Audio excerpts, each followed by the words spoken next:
Alors, bonjour professeur et bienvenue dans cette première partie de cet épisode Un jour, une spécialité. C'est une série d'interviews qui va parler de toutes les spécialités médicales. Dans ce premier épisode, nous avons choisi l'orthopédie et nous avons l'honneur d'être accueillis chez vous et vous serez le porte-parole de cette spécialité qui à la fois nécessite humanité et technique et où chaque geste compte. Bonjour professeur, comment allez-vous? Oui, bonjour à tous, à toutes et bienvenue. Je suis très heureux de vous accueillir et c'est prometteur, ce genre d'initiative et ça encourage, ça forcément des jeunes médecins comme nous avons été tous, et ça nous encourage dans le sens où les médecins vont bien entendu intégrer toutes les spécialités médicales. Et le choix de la chirurgie orthopédique, quand même, c'est un choix où il faut aimer la spécialité d'abord. Et bien entendu, la formation n'est pas aussi facile. Donc, ça nécessite vraiment de la volonté de la part du jeune médecin. Et bien entendu, la formation n'est pas uniquement théorique. C'est une formation qui est, disons, beaucoup plus pratique parce que la chirurgie, ça se pratique. C'est technique, comme vous l'avez bien précisé. Et là, il faut être dans des services où il y a une formation, où il y a une prise en charge des médecins. Et la prise en charge se fait par des chirurgiens hospitaliers universitaires et aussi même des chirurgiens de santé publique. Et l'activité opératoire est d'une importance capitale. D'accord? Donc, effectivement, il faut connaître la théorie, il faut connaître la clinique aussi, examiner les patients, les interprétations, également des examens complémentaires, la radio, le scanner, l'IRM, etc. Toute l'imagerie est dans l'intérêt de faire un bon diagnostic et bien entendu de traiter. Voilà, donc c'est bien ce que vous faites. Comme ça, vous donnez un aperçu aux médecins qui veulent faire la spécialité, aux jeunes qui passent le concours de résident. Exactement. Et voilà, donc s'il y a des jeunes médecins qui déjà, ils ont une idée et déjà peut-être aiment cette spécialité, que peut-être ont découvert pendant leur cursus, les stages, par exemple, de 5e année, stage du module d'appareil locomoteur, ou bien tout simplement, quand on est interne aussi, on est affecté dans un service de chirurgie, on passe 3 mois, et là on découvre, on est impressionné. Ce qui est arrivé à moi, je vous le dis, moi j'ai découvert la chirurgie orthopédique en étant interne, et j'ai aimé, et c'est là qu'il s'est déclenché cette envie de faire cette spécialité. Alors voilà, vous avez répondu à la question. J'allais vous demander qu'est-ce qui vous a amené à faire comme spécialité, à choisir la chirurgie orthopédique. Donc c'était par amour. Est-ce que cet amour et cette passion suffisent pour être un bon chirurgien Je orthopédique? dirais que c'est une partie qui va vous pousser à être courageux, courageuse pour aller faire cette spécialité. Quand on est résident en chirurgie, il y a beaucoup de boulot, de travail, des gâtes épuisantes, l'activité opératoire, la présence dans le service. Vous savez bien que c'est draconien comme condition. On est obligé d'être tôt le matin pour assister au rapport de gâte, qui a une importance capitale. Le rapport de gâte n'est pas uniquement pour contrôler ce qui a été fait pendant la garde ou l'activité de la veille chirurgicale. Il n'y a pas que ça, mais aussi pédagogique, didactique, parce que c'est là où on discute des diagnostics, on discute de la conduite à tenir, on discute de ce qui a été fait vis-à-vis de tel ou tel patient. Donc, il y a les urgences qu'on reçoit, qu'on opère, et on doit impérativement discuter de ce qui a été fait ou dans l'attente de faire quelque chose. Donc déjà, la présence de bon matin au rapport de l'heure. Juste après, il y a l'activité du bloc opératoire. Les résidents doivent monter au bloc opératoire ou aller dans le bloc des urgences. Il y a aussi la consultation, les visites, les staffs, et l'activité aussi pédagogique, l'enseignement. Donc, il y a des journées où on fait des conduites à tenir, on fait des présentations de dossiers, etc. Donc, quand même, c'est plein et on n'a pas beaucoup de temps comme ça pour s'occuper un peu de la vie privée. Et c'est ça, c'est le prix à payer. C'est une formation de 5 ans de chirurgie et je vous le dis, ça suffit pas. Ça suffit pas. Même les 5 années ne suffisent pas. Le chirurgien, quand il est en fin d'études, façon de MS, il n'a pas 30% des connaissances de la chirurgie orthopédique qui est une chirurgie vaste. Mais il a l'obligation de connaître tout ce qui est chirurgie d'urgence. Il faut connaître toutes les urgences orthopédiques. Mais le reste, ce qu'on appelle l'orthopédie, la chirurgie réparatrice, ça, il faut continuer après la formation dans un service ou ce qu'on appelait avant le clinica. Et le clinica nous permet d'autres acquisitions pour être performant dans la spécialité. Donc, vous avez encore une fois répondu à la question que j'allais vous poser. Vous êtes chirurgien, vous êtes aussi chef de service. Comment faites-vous pour gérer consultation, bloc, résident, qui privé? C'est assez éprouvant et Oui, assez... ben, vous l'avez bien dit tout à l'heure, en posant votre question, c'est un choix.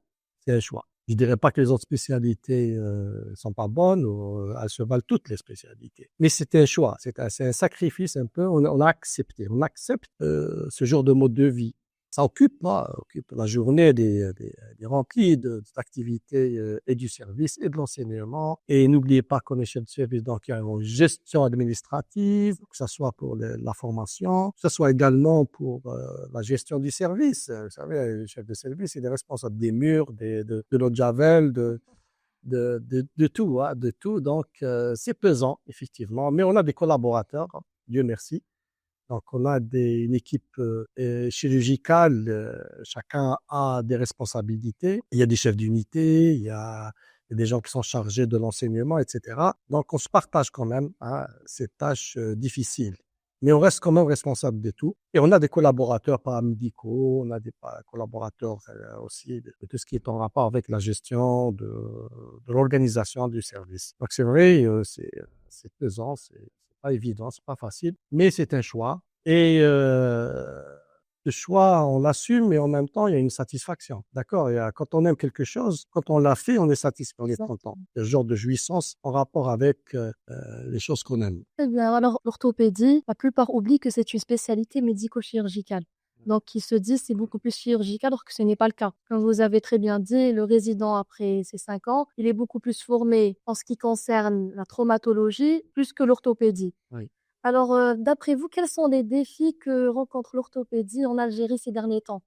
Ben, le premier défi, c'est que la chirurgie orthopédique, c'est pas un chirurgien qui monte directement au bloc qui l'opère. Donc, il y a un malade, il doit l'examiner, il doit bien entendu avoir un diagnostic précis, discuter, parce que nous, c'est collégial. Hein. Il y a des dossiers difficiles, on les discute au colloque, au staff, et de là ressort la conduite à tenir, hein, ce qu'il faut faire, comment opérer, etc., etc. Le deuxième défi, c'est que la médecine moderne évolue d'une manière spectaculaire, de manière où c'est impressionnant. Le chirurgien orthopédique doit être à jour de tout ce qui se passe dans le monde. Il faut qu'il ait l'information de tout ce qui est en rapport avec cette évolution hein, impressionnante de la médecine moderne, entre autres aussi de la médecine, en fait, tout ce qui est en rapport avec le développement technologique. Avant, par exemple, à titre d'exemple, on avait des prothèses qui ne duraient pas plus de 5 ans. On les mettait. Maintenant, on est arrivé à produire des prothèses qui durent jusqu'à 25 ans.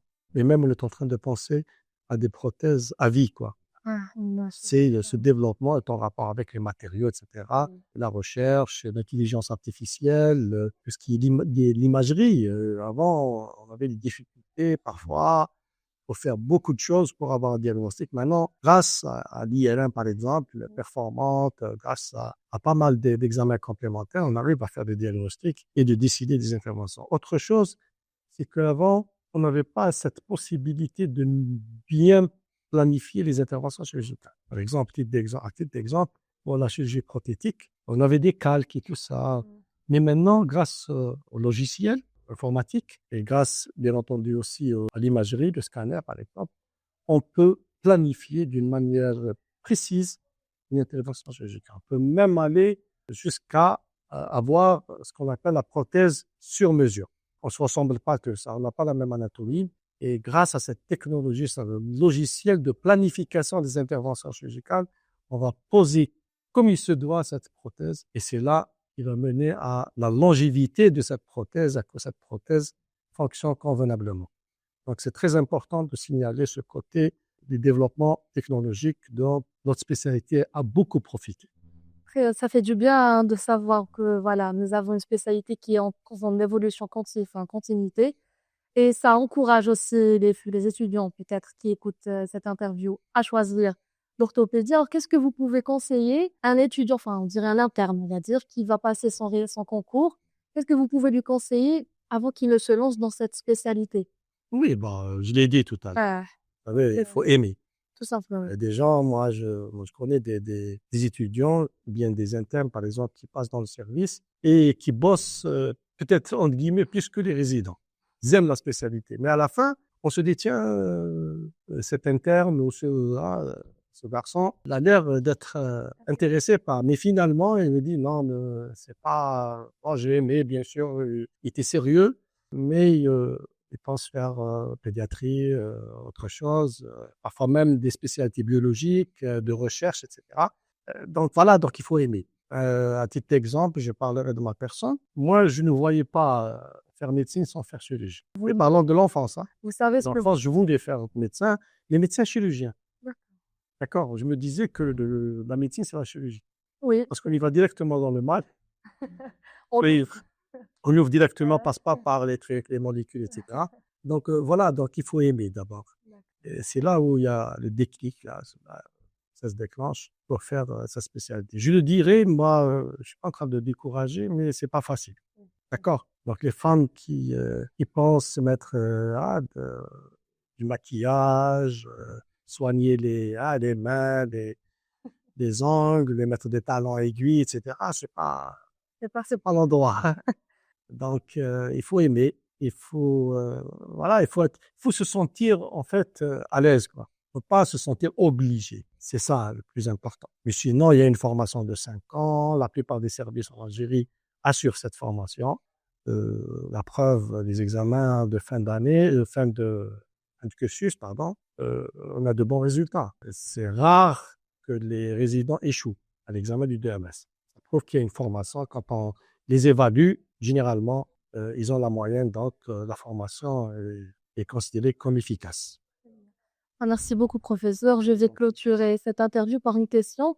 On entend beaucoup de clichés là. Une femme ne peut pas faire, enfin, ne peut pas, mais l'orthopédie est assez difficile pour elle plus qu'un homme. Eh ben, Qu'est-ce que vous pouvez dire sur cette... sachez que moi, j'ai beaucoup de résidentes et de chirurgiennes femmes. Et il y a beaucoup aussi de chefs de service de chirurgie orthopédique femmes en Algérie. Et sachez que, on parlait tout à l'heure de développement technologique. Avant, on pensait que pour faire de la chirurgie, il faut avoir de la force et tout ça. Maintenant, avec le développement des instruments, le développement des appareils, on n'a pas besoin de beaucoup de force pour faire de la chirurgie orthopédique. D'accord? Donc, c'est très important. Et sachez que dans quelques années, il y aura beaucoup plus d'orthopédistes femmes que d'orthopédistes Oui, hommes. c'est vrai, la médecine, c'est un peu... C'est des femmes s'intéressent beaucoup. Vous pouvez voir ça dans le service. Vous allez voir, vous donner le nombre de femmes qui font cette spécialité. Ça n'a rien à voir. Absolument rien à voir. La médecine moderne, maintenant, ça y est. Sachez qu'il y aura la robotique, etc.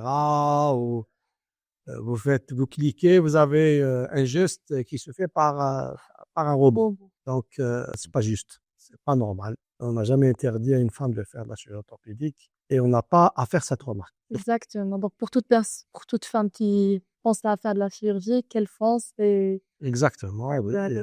Et je pense qu'elles sont performantes. Généralement, les femmes connaissent bien leur théorie, elles apprennent, etc.